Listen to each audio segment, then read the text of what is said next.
Hello friends, എല്ലാവർക്കും നമസ്കാരം. Happy independence day. ഏറ്റവും പ്രധാനപ്പെട്ടൊരു റിപ്പോർട്ട് അല്ലെങ്കിൽ വിവരം എന്ന് പറഞ്ഞാൽ നമ്മുടെ GSTയിൽ വൻ മാറ്റങ്ങൾ ഉണ്ടാകാൻ പോവുകയാണ് എന്നുള്ളൊരു വാർത്ത അല്ലെങ്കിൽ റിപ്പോർട്ടാണ് നമുക്ക് ലഭിക്കുന്നത്. നേരത്തെ തന്നെ നമ്മൾ ചിലപ്പോൾ 12% സ്ലാബ് എടുത്ത് മാറ്റിയിരിക്കും എന്നുള്ള ഒരു വാർത്ത വന്നിരുന്നു. പക്ഷേ അതിനെക്കുറിച്ച് കൃത്യമായിട്ടുള്ള ഒരു എന്താണ് പറയുന്നത് ഫൈനലൈസേഷൻ ഒന്നും ആയിട്ടില്ലായിരുന്നു. ഇപ്പോൾ നമ്മളുടെ ഈ 79th അല്ലേ ഇൻഡിപെൻഡൻസ് ഡേയിൽ. അപ്പോൾ ഇത് പ്രത്യേകിച്ച് പ്രധാനമന്ത്രിയുടെ റെഡ് ഫോർട്ടിലുള്ള പ്രസംഗ സമയത്തും അതിനുശേഷം നമ്മുടെ കേന്ദ്ര ഗവൺമെൻറ് ഭാഗത്തു നിന്നൊക്കെ തന്നെ ഒരു പ്രപ്പോസൽ പുറത്തേക്ക് വന്നിരിക്കുകയാണ്. അതായത് ഇപ്പോൾ നിലവിലുള്ള ഏറ്റവും പ്രധാനപ്പെട്ട 4 സ്ലാബിൽ നിന്നും GSTയുടെ സ്ലാബ് കുറച്ച് രണ്ടാക്കാനുള്ള പരിപാടി കേന്ദ്ര ഗവൺമെൻറ് അതിനെക്കുറിച്ച് ഏകദേശം ഒരു ധാരണ അല്ലെങ്കിൽ അങ്ങനൊരു മാറ്റത്തിനു വേണ്ടി കേന്ദ്രം ശ്രമിക്കുകയാണ്. 5%, 18% നിലനിർത്തിക്കൊണ്ട് ബാക്കി 12%, 28% എടുത്തു മാറ്റാനുള്ള പദ്ധതിയാണ് ആവിഷ്കരിച്ചുകൊണ്ടിരിക്കുന്നത്. അല്ലെങ്കിൽ അങ്ങനെ ഒരു സാധ്യതയ്ക്ക് വഴിതെളിക്കുമെന്നുള്ള റിപ്പോർട്ടാണ് നമുക്ക് ഇപ്പോൾ അറിയാൻ സാധിക്കുന്നത്. 2 സ്ലാബ് മാത്രം നിലനിർത്തുക, 5%, 18%. അത് തീർച്ചയായിട്ടും ഇത് തുടങ്ങിയ സമയത്ത് നമ്മൾ നേരത്തെ പറഞ്ഞാണ്, ഏതൊരു സിസ്റ്റവും അതിപ്പോൾ ടാക്സേഷൻ ആയാലും ശരി, മറ്റേതെങ്കിലും തരത്തിലുള്ള സിസ്റ്റം ഒക്കെ തന്നെ ആയാലും ശരി, അത് മുന്നോട്ട് പോകും തോറും അതിനകത്തുള്ള റാഷണലൈസേഷൻ നമ്മൾ പറയും, കൂടുതൽ എന്താണ് പറയുന്നത്, ഒരു ഇമ്പ്രൂവ്മെൻ്റ് ഇല്ലേ, സംവിധാനം നവീകരിക്കപ്പെടുകയും അതിനകത്തിൽ മാറ്റങ്ങൾ ഉണ്ടാവുകയും ഒക്കെ തന്നെ ചെയ്യും.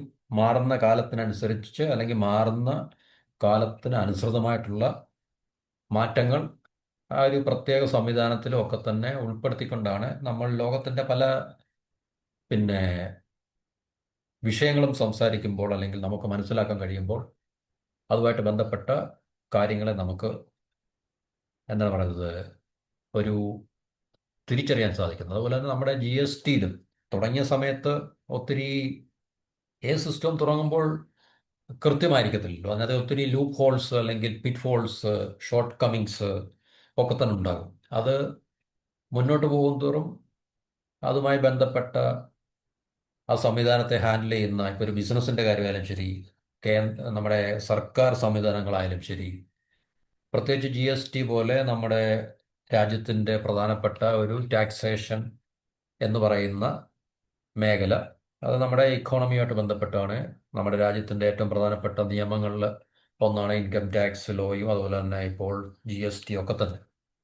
ഇൻകം ടാക്സ് ലോയും പുതുതായിട്ട് വന്നല്ലോ. പഴയ എടുത്ത് മാറ്റി പുതിയ ഇൻകം ടാക്സ് ലോ പ്രാബല്യത്തിൽ വരാൻ പോവുകയാണ്. ഇല്ലേ, കഴിഞ്ഞ ദിവസങ്ങളിൽ അത് പാർലമെന്റിൽ അവതരിപ്പിക്കുകയും അതിനുള്ള അനുമതി ലഭിക്കുകയൊക്കെ ചെയ്തിട്ടുണ്ടായിരുന്നു. അപ്പോൾ അതുപോലെ തന്നെ GSTയിലും ഈ പറഞ്ഞ മാറ്റങ്ങൾ എന്ന് വെച്ചാൽ വളരെ പോസിറ്റീവായിട്ടുള്ള മാറ്റങ്ങളാണ്. ശരിക്കും പറഞ്ഞു കഴിഞ്ഞാൽ കൂടുതൽ സിസ്റ്റത്തെ കൂടുതൽ നവീകരിക്കുകയും കൂടുതൽ അതിനെ സിംപ്ലിഫൈ ചെയ്യുകയൊക്കെ ചെയ്യുന്ന ഒരു രീതിയിൽ മുന്നോട്ട് പോകുവാൻ കേന്ദ്ര ഗവൺമെൻറ് തീരുമാനമെടുത്തിരിക്കുന്നു എന്നുള്ളതാണ് നമുക്ക് ഇതിൽ നിന്ന് അറിയാൻ സാധിക്കുന്നത്.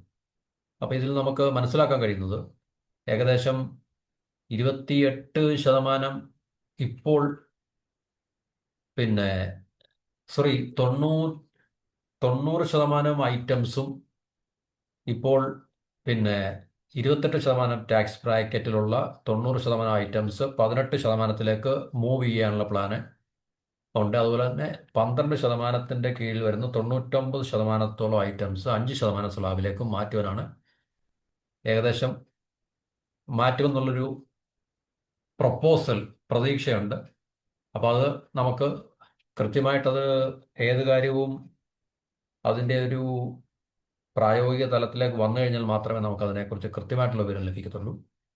അതായത് 90% ഐറ്റംസ് 28% ടാക്സ് സ്ലാബിലുള്ള ഇപ്പോഴത്തെ GST സ്ലാബിലുള്ള 90% ഐറ്റംസും 18%ത്തിലേക്ക് മാറ്റുകയും അതുപോലെ തന്നെ 12% സ്ലാബിൻ്റെ അധികാരപരിധിയിൽ വരുന്ന അല്ലെങ്കിൽ ആ ഒരു പരിധിയിൽ വരുന്ന 99% ഐറ്റംസും 5%ത്തിലേക്ക് മാറ്റി 5ഉം 18ഉം നിലനിർത്താനാണ് പ്രൊപ്പോസൽ അല്ലെങ്കിൽ അതിനുള്ള പദ്ധതിയാണ് എന്നാണ് നമുക്ക് മനസ്സിലാക്കാൻ സാധിക്കുന്നത്. പുതുതായിട്ടൊരു 40 സ്പെഷ്യൽ 40% ടാക്സ് റേറ്റ് ഇൻട്രൊഡ്യൂസ് ചെയ്യാനുള്ള സാധ്യതയുണ്ട്. അത് കൂടുതലും സൂപ്പർ ലക്ഷറി, അതുപോലെ തന്നെ സിൻ ഗുഡ്സ് എന്ന് പറഞ്ഞാൽ നമ്മൾ ടുബാക്കോ, ഗുത്ക, സിഗരറ്റ്സ് ഇതുപോലുള്ള ഐറ്റംസിന് ചാർജ് ചെയ്യുന്നതാണ്. എന്ന് വെച്ചാൽ അതീവ ഗുരുതരമായിട്ടുള്ള പ്രോഡക്ട്സ് ആണ് ഇതൊക്കെ എന്ന് പറഞ്ഞാൽ. അപ്പോൾ അതിനുവേണ്ടി ഒരു 40% സ്പെഷ്യൽ ടാക്സ്, 40% ടാക്സ് ഇൻട്രൊഡ്യൂസ് ചെയ്യാനുള്ള ചാൻസ് ഉണ്ട്. അതിനകത്തിൽ അധികം ഐറ്റംസ് ഒന്നും വരത്തില്ല. 5 മുതൽ 7 ഐറ്റംസ് പരമാവധി ഉൾപ്പെടുത്താനുള്ള സാധ്യതയാണ് ഉള്ളത്. പക്ഷേ അതിനകത്ത് നിന്ന് ചില റെഫ്രിജറേറ്റർ, എയർ കണ്ടീഷണർ, അതുപോലെ തന്നെ വാഷിംഗ് മെഷീൻ ഇതുപോലുള്ള ഐറ്റംസ് ഒക്കെ ലക്ഷറി ഐറ്റംസ് ആയതുകൊണ്ട് അതുപോലുള്ള ഐറ്റംസ് ഒക്കെ അതിനകത്ത് നിന്ന് ഒഴിവാക്കാനുള്ള സാധ്യതയും കാണുന്നുണ്ട്. പെട്രോളിയം പ്രോഡക്ട്സ് പഴയ പോലെ തന്നെ GSTക്ക് പുറത്തായിരിക്കും. അത് GSTക്ക് ഉള്ളിലേക്ക് കൊണ്ടുവരാനുള്ള സാധ്യത ഇല്ല എന്നുമാണ് നമുക്കിനകത്ത് നിന്ന് മനസ്സിലാക്കാൻ സാധിക്കുന്നത്. അതുപോലെ തന്നെ ഡയമണ്ട്, പ്രഷ്യസ് സ്റ്റോൺസ്, വിലപിടിപ്പുള്ള കല്ലുകൾ, ഡയമണ്ട്, രത്നങ്ങൾ ഇതൊക്കെ തന്നെ ഇപ്പോൾ എങ്ങനെയാണോ അതിൻ്റെ GST, അതുപോലെ തന്നെ ആ GST തന്നെ നിലനിർത്തുക എന്നുള്ളതും ആയിരിക്കും, അതിനുള്ള സാധ്യതയായിരിക്കും ഉള്ളതെന്നാണ് ഈ റിപ്പോർട്ടുകൾ പറയുന്നത്. അപ്പോൾ നമ്മളുടെ ടാക്സ് ഇൻസിഡൻസ് എന്നൊക്കെ പറഞ്ഞു കഴിഞ്ഞാൽ അതൊരു ടെക്നിക്കൽ ടേമാണ്. ഏകദേശം അതിനെക്കുറിച്ച് നമ്മൾ കൂടുതൽ ഇവിടെ ബോധരാകേണ്ട ആവശ്യമില്ല. പക്ഷെ എന്നാലും ഈ പറഞ്ഞ GST റീസ്ട്രക്ചർ ചെയ്യുന്നത് കൊണ്ട് അത് കൂടുതൽ കൺസംഷന്, എന്ന് വെച്ചാൽ ഓവറോൾ കൺസംഷൻ, എക്കോണമിയിലുള്ള കൺസംഷന്, ജനങ്ങളുടെ ഉപഭോഗത്തിന് അതൊരു വർധനവ് ഉണ്ടാക്കുന്നു. അത് മറ്റ് GST റേറ്റ് മാറ്റുന്നത് കൊണ്ടും കുറയ്ക്കുന്നത് കൊണ്ടും ഗവൺമെൻറ്റിന് റവന്യൂ നഷ്ടപ്പെടാൻ സാധ്യത കുറേ കാലമെങ്കിലും ഉണ്ടാകും. പക്ഷെ ആ ഒരു റവന്യൂ ലോസ് ഗവൺമെൻറ്, സെൻട്രൽ ഗവൺമെൻറ്റിനും എല്ലാ സ്റ്റേറ്റ് ഗവൺമെൻറ്റുകൾക്കും റവന്യൂ ലോസ്, വരുമാന നഷ്ടം ഉണ്ടാകാനുള്ള സാധ്യത ഒരുപക്ഷെ ഷോർട്ട് മീഡിയം ടേമിലുണ്ടാകും. പക്ഷേ ആ ഒരു ഷോർട്ട് മീഡിയം ടേമിലുള്ള ഈ വരുമാന നഷ്ടങ്ങൾ ഈ ടാക്സ് റേറ്റിനകത്തുള്ള ചേഞ്ചസ് കാരണം ഉണ്ടാകുന്ന വർദ്ധിച്ച ഉപഭോഗം അതിനെ ചിലപ്പോൾ ഓഫ്സെറ്റ് ചെയ്യാനുള്ള, അല്ലെങ്കിൽ അതിനെ പിന്നെന്താണ് പറയുന്നത്, സെറ്റ് ഓഫ് ചെയ്യാനുള്ള സാധ്യത ഉണ്ടെന്നാണ് നമുക്ക് ഈ റിപ്പോർട്ടിൽ നിന്ന് മനസ്സിലാക്കാൻ സാധിക്കുന്നത്. അപ്പോൾ ഇത് യൂണിയൻ ഫിനാൻസ് മിനിസ്ട്രിയുടെ ഡേറ്റ അനുസരിച്ച് ആണ് ഈ പ്രൊപ്പോസൽ എന്ന് പറഞ്ഞു കഴിഞ്ഞാൽ. അപ്പോൾ അതുകൊണ്ട് ഏകദേശം അത് സ്ഥിരീകരിച്ച ഒരു കാര്യം തന്നെയാണ്. പക്ഷേ ഇത് എപ്പോൾ എങ്ങനെ പ്രാബല്യത്തിൽ, ഒരുപക്ഷെ അടുത്ത ഫൈനാൻഷ്യൽ ഇയർ മുതലായിരിക്കാം, ഏകദേശം ഏപ്രിൽ അടുത്ത വർഷം 1-ാം തീയതിയോടുകൂടി. അതിനു മുമ്പ് ഇതെല്ലാം തീർപ്പ് കൽപ്പിക്കും. അപ്പോൾ 1-ാം തീയതി മുതൽ ഇത് പ്രാബല്യത്തിൽ വരും. അടുത്ത ഇൻകം ടാക്സിൻ്റെ അടുത്ത 1-ാം തീയതി മുതലാണ് പുതിയ ഇൻകം ടാക്സ് ലോയും പ്രാബല്യത്തിൽ വരാൻ പോകുന്നത്. അപ്പം മിനിസ്ട്രി ഓഫ് ഫൈനാൻസ് അനുസരിച്ച് ഡേറ്റ അനുസരിച്ച് നമ്മളുടെ GST റവന്യൂവിൻ്റെ 67%, 18% ടാക്സ് സ്ലാബ് കവർ ചെയ്യുന്ന ഐറ്റംസിൽ നിന്നാണ് ഗവൺമെൻറ്റിന് കിട്ടുന്നത്. എന്നുവെച്ചാൽ 100 രൂപ കിട്ടുന്നുണ്ടെങ്കിൽ അതിനകത്തിൽ 67 രൂപയും 18% ടാക്സ് സ്ലാബിൽ നിന്നായിരിക്കും.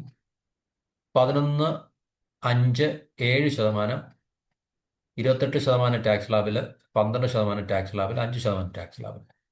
എന്ന് പറഞ്ഞാൽ 67%, 18% ടാക്സ് സ്ലാബിലുള്ള ഐറ്റംസിൽ നിന്നും 11% റവന്യൂ, ടോട്ടൽ GSTയുടെ 11% റവന്യൂ, 28% ടാക്സ് സ്ലാബിലുള്ള ഐറ്റംസിൽ നിന്നും 5% റവന്യൂ, 12% ടാക്സ് സ്ലാബിലുള്ള ഐറ്റംസിൽ നിന്നും 7%, 5% ടാക്സ് സ്ലാബിലുള്ള ഐറ്റംസിൽ നിന്നുമാണ് ഇപ്പോൾ നിലവിൽ കിട്ടിക്കൊണ്ടിരിക്കുന്നത്. അപ്പോൾ അതിൻ്റെ അടിസ്ഥാനത്തിലാണ് ഈ പറഞ്ഞ GSTയെ റീസ്ട്രക്ചർ ചെയ്യാനും റീവാമ്പ് ചെയ്യാനും കേന്ദ്ര ഗവൺമെൻറ് ഇപ്പോൾ ആലോചിച്ചിരിക്കുന്നത്.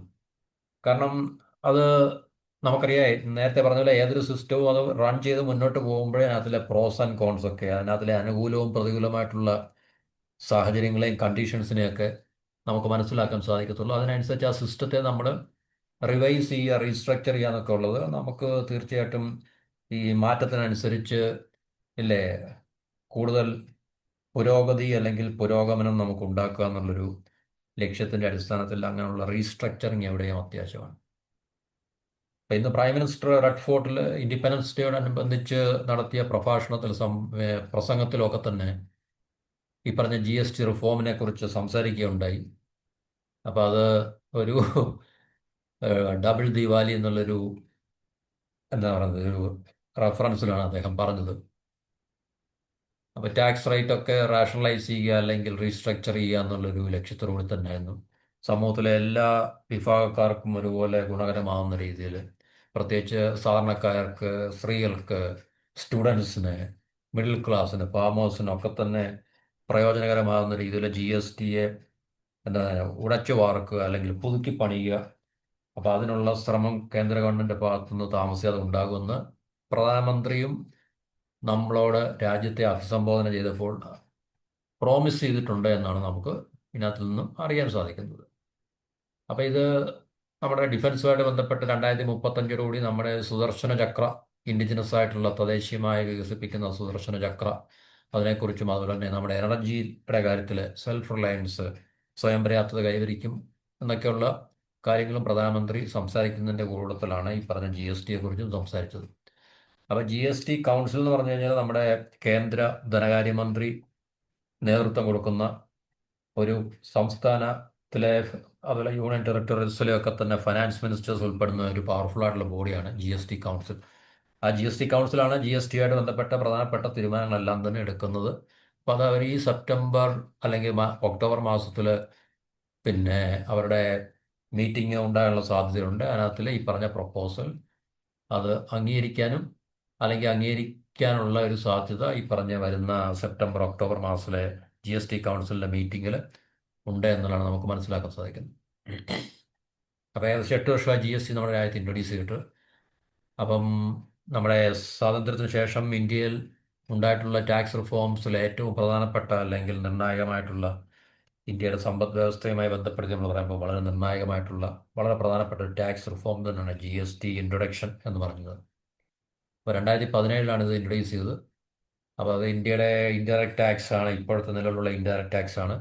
ആ ഇൻഡയറക്റ്റ് ടാക്സ് സ്ട്രക്ചറിനെ, അത് നിലവിൽ ഒത്തിരി ടാക്സ് ഉണ്ടായിരുന്നു തീർച്ചയായിട്ടും.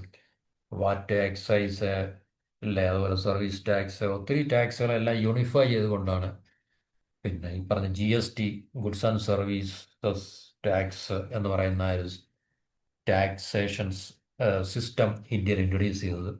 അത് ഈസ് ഓഫ് ഡൂയിങ് ബിസിനസ്, അതുപോലെ തന്നെ സ്മോൾ ആൻഡ് മീഡിയം എൻ്റർപ്രൈസിന് സുഗമമായിട്ട് ബിസിനസ് ചെയ്യുക എന്നുള്ളൊരു ലക്ഷ്യത്തോടു കൂടി തന്നെയാണ് അത് GST കൊണ്ടുവന്നതാണ് ഗവൺമെൻറ്റിൻ്റെ അവകാശവാദം. പക്ഷേ അത് എത്രത്തോളം നമ്മളുടെ സമ്പദ് വ്യവസ്ഥയിൽ ഗവൺമെൻറ് പറഞ്ഞ കാര്യം അതിനെ പ്രായോഗിക തലത്തിൽ ട്രാൻസ്ലേറ്റ് ചെയ്യപ്പെട്ടുണ്ടെന്നുള്ള കാര്യം നമുക്ക് തീർച്ചയായിട്ടും അത് മറ്റൊരു ചർച്ചാ വിഷയമാണ്. എന്നാലും ഒരു രാജ്യത്തെ സംബന്ധിച്ച് ഒരു എന്താണ് പറയുന്നത്, എഫിഷ്യൻ്റ് ആയിട്ടുള്ള ടാക്സേഷൻ സിസ്റ്റവും ടാക്സേഷൻ സ്ട്രക്ചറും ഒക്കെ തന്നെ വളരെ അത്യാവശ്യമാണ്. അപ്പോൾ ഇന്ത്യയെ പോലെ സമ്പദ് വ്യവസ്ഥയിൽ വളർച്ച കൈവരിക്കുന്ന ഒരു രാജ്യമെന്ന നിലയിൽ ഒത്തിരി കോർപ്പറേഷൻസിൻ്റെ എണ്ണം കൂടി വരുന്ന അവസ്ഥയിലും, അതുപോലെ തന്നെ വിദേശത്തു നിന്നുള്ള ഒത്തിരി കമ്പനികൾ ഇന്ത്യയിൽ ബിസിനസ് ചെയ്യുവാൻ താല്പര്യം കാണിക്കുകയും ബിസിനസ് ചെയ്യുന്നതിൻ്റെ എണ്ണം കൂടി വരികയും ചെയ്യുമ്പോൾ ഈ സാഹചര്യത്തിൽ നമുക്ക് തീർച്ചയായിട്ടും ഏറ്റവും മെച്ചപ്പെട്ട പിന്നെ ലോസ്, നിയമങ്ങൾ, സംവിധാനങ്ങളൊക്കെ തന്നെ രാജ്യത്ത് നടപ്പിലാക്കിയാൽ മാത്രമേ നമ്മുടെ സമ്പദ് വ്യവസ്ഥയെ കൂടുതൽ വളർച്ചയുടെ പാതയിലേക്ക് നയിക്കുക എന്നുള്ളത് മാത്രമല്ല, ഏറ്റവും കോമ്പറ്ററ്റീവ് ആയിട്ടുള്ളൊരു എക്കോണമിയാക്കി മാറ്റിയെടുക്കുക എന്നുള്ളത് ഇതിനെയൊക്കെ അടിസ്ഥാനപ്പെടുത്തി മാത്രമേ നമുക്കതിനെ കാണുവാൻ സാധിക്കത്തുള്ളൂ. അപ്പം നമ്മൾ ലോകത്ത് കാണുന്ന വികസിത രാജ്യങ്ങളെല്ലാം തന്നെ സാമ്പത്തികമായിട്ട് സമ്പദ് വ്യവസ്ഥ ഡെവലപ്ഡ് ആയിട്ടുള്ള രാജ്യങ്ങൾ, അമേരിക്ക ഉൾപ്പെടെ, ചൈന ആയാലും ജപ്പാൻ ആയാലും സൗത്ത് കൊറിയ ആയാലും സിംഗപ്പൂർ ആയാലും അതുപോലെ യൂറോപ്യൻ രാജ്യങ്ങളൊക്കെ തന്നെ ആയാലും ശരി, അവരൊക്കെ തന്നെ അവരുടെ സമ്പദ് വ്യവസ്ഥയുടെ വളർച്ചയ്ക്ക് അനുകൂലമായിട്ടുള്ള സാഹചര്യങ്ങൾ, പ്രത്യേകിച്ച് ടാക്സേഷൻ അല്ലെങ്കിൽ ഫൈനാൻഷ്യൽ ലോസ്